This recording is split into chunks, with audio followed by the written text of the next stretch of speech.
Hush, little baby, don't say a word. Mama's gonna buy you a mockingbird. The Brown Lady.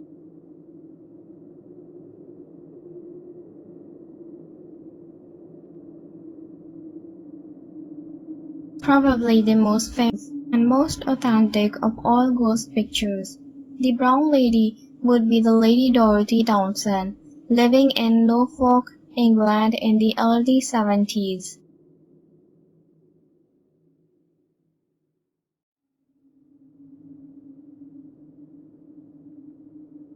It was taken in 1936 during a photo shoot for Country Life magazine at Royham Hall in Norfolk, England by Captain Provan and Indra Shira.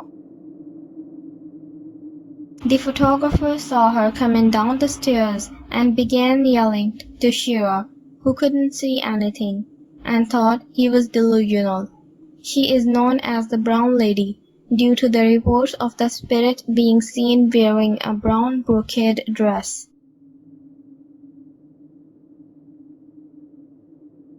Bachelor Groove Woman.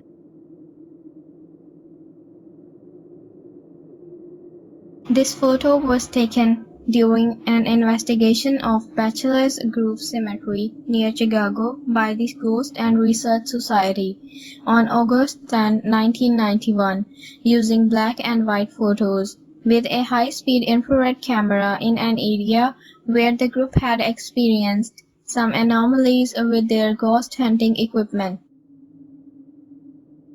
When developed, this image emerged, a young woman dressed in white, sitting on a tombstone. She was not visible to anyone who was present, and in fact, the image appeared in a much larger, almost panoramic view of the cemetery. The portion of the photo where the woman appears was enlarged when the investigators noticed there was something out of the ordinary about it. The photograph appeared in both the Chicago Sun-Times and the National Examiner. Sefton Church Ghost. This photograph was taken inside the Sefton Church in September 1999 in Merseyside, England. There was only one other photographer in the church beside the person who took this picture. Neither of them recalled seeing the ghost or any flesh and blood person standing there who could account for this image. Tulip Staircase Go. This picture was taken by Ralph Hardy in 1966, a Canadian tourist who intended to photograph the Tulip Staircase in the Queen's House section of the National Maritime Museum in Greenwich, England. Upon development, however, the photo revealed the ghostly figure climbing the stairs, holding the railing with both hands. Many experts, including some from Kodak, couldn't find any evidence of tampering. Other figures have been seen on occasions in the vicinity of the staircase, and unexplained footsteps have also been heard. The backseat ghost.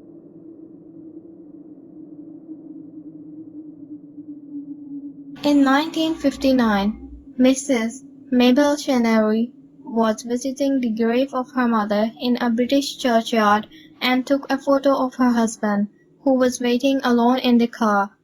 When the film was developed, Mrs. Chenery recognized the image of her mother in the back seat, the woman whose grave they had visited on that day.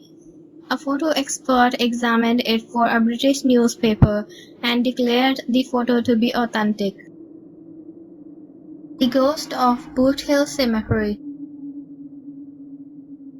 Tariq Clinton took this photo of his friend at Boot Hill Graveyard, who wanted Old West-looking pictures of himself, dressed in Clinton's 1880s period clothes. Among the gravestones, just to the right of his friend, is the image of what appears to be a thin man in a dark hat. This is the photo that changed my opinion about ghost photos. I personally shot this photograph of my friend in Boot Hill Graveyard. We had it developed at Thrifty Drugstore, and I know that no one tampered with it. The picture was shot in black and white because my friend wanted old West looking pictures of himself dressed up in my 1880 period clothes. All I can say is, I know there was no other person in this photograph when I shot it, especially some guy holding a knife. That's right, folks. If you look carefully, the person in the background appears to be holding a knife. Terry A.K. Clinton. The Golden Lady. A series of photos taken of an abandoned house in America. Nothing was seen when the photos were being taken. The gray image is an analysis done by a computer. Lord Combermere.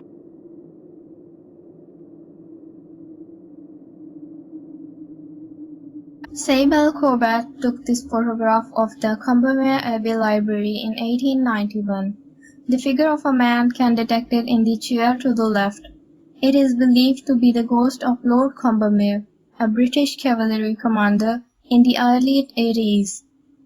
Lord Combermere died in 1891, having been struck and killed by a horse-drawn carriage. At the time Sable Corbett took the above photo, Combermere's funeral was taking place. The Hooded Figure.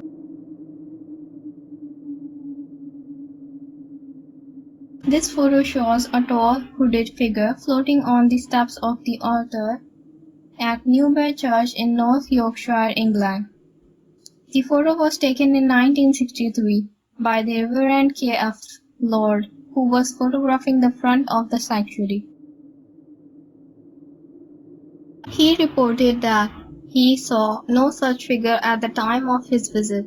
It appears to be about 3 meters tall. This photo does look like an obvious staging, but it has been studied by photo experts who say the image is not the result of a double exposure. Toys R Us Ghost. This image was caught on infrared film during a paranormal investigation at Toys R Us in Sanville, California for the television series That's Incredible. The man seen leaning on the wall was not observed by the others present. High-speed film shots taken at the same time as this one that showed no trace of the leaning figure. This Toys R Us has a long history of being haunted by a ghost called Joan, and store workers are used to see strange things happening, such as objects moving on their own. Freddie Jackson. Taken in 1919, this picture is a group portrait of Sir Victor Goddard's squadron. In the back of Goddard, positioned on the top row, fourth from the left, can be seen the face of another man, shown in the zoom circle. It could be the face of Freddie Jackson, an air mechanic who had been accidentally killed by an airplane propeller 2 days earlier. This photograph was taken the day of his funeral, and members of the squadron easily recognized his face. Church of St. Mary. This ghostly figure that appears to be praying was not seen by the photographer Gordon Carroll when the shot was taken. The photo was snapped at the Church of St. Mary, the Virgins in Northampton, England. Ghost in the Choir Loft. In 1982, photographer Chris Brackley took a photograph of St. Botolph's Church in London. You can see the transparent form of what looks like a woman in the upper right-hand corner of his photograph.